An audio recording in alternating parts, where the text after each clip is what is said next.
Hey everybody, this is episode 3 of Ball Sports. Thank you for tuning in for another episode. Today I'm covering what's going on in the world of sports. We got a UFC fight this weekend. We got the NBA Finals about to start up, and I'm going to talk a little about the big three and which team's my favorite and who to look out for.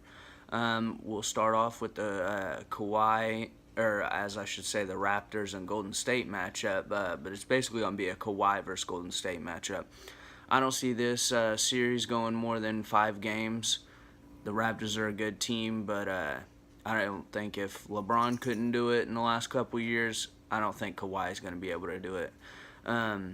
It'll definitely be an interesting series to see. I'm sure the games will come down to the wire, but I don't see the Raptors winning more than 1 or 2 throughout that whole series. The playoffs, they missed LeBron in both divisions.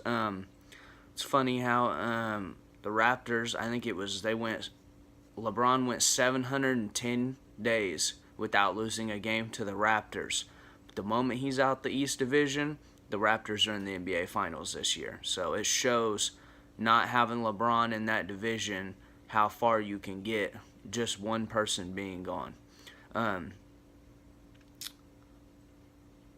Who deserves the MVP to you guys? I think it's Harden. I know he didn't take his team very far, but he did have to play Golden State in the second round, and that was almost like a little finals preview for everybody, especially if you really thought about it, because no team in the East was really going to give Golden State a run for their money.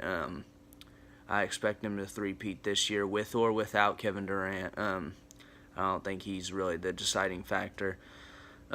Giannis, he had a good run. He ran into Kawhi and just kind of fell off. I really wasn't prepared for that. In my last video, I said the Bucks would win it. That didn't end up happening.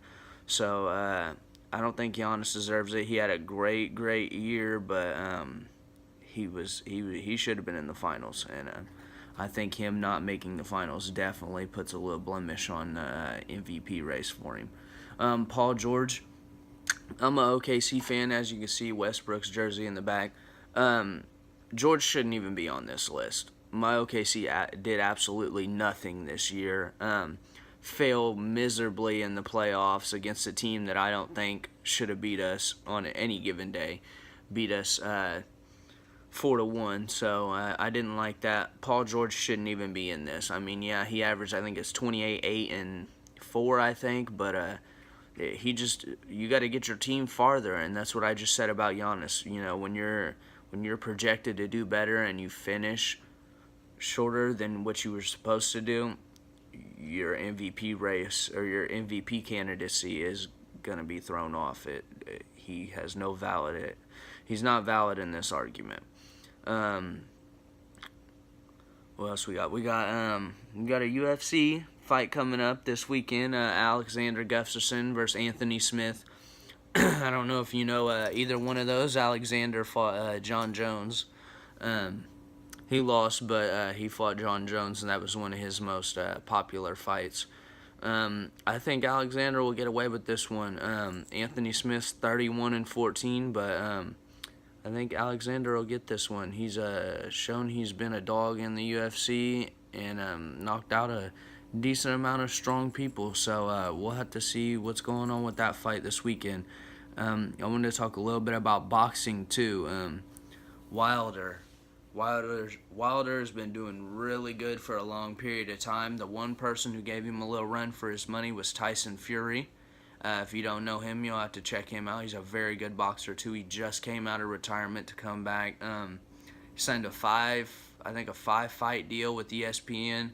So it'll be cool to see him come back out. Him and Wilder definitely will be a good matchup. Wilder knocked him down twice in the late rounds on their last fight, so that'll definitely be an interesting matchup that I hope happens again here soon. I know Tyson Fury's got a fight coming up, but Wilder and him definitely need to throw down one more time to see who's really the king of that.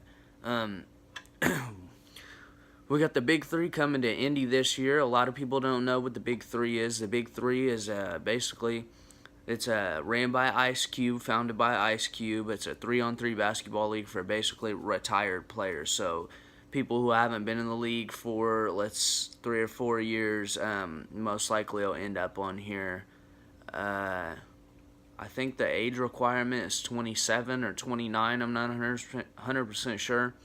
So you have to check that out, but you at least have to be 27 or 29 to at least play.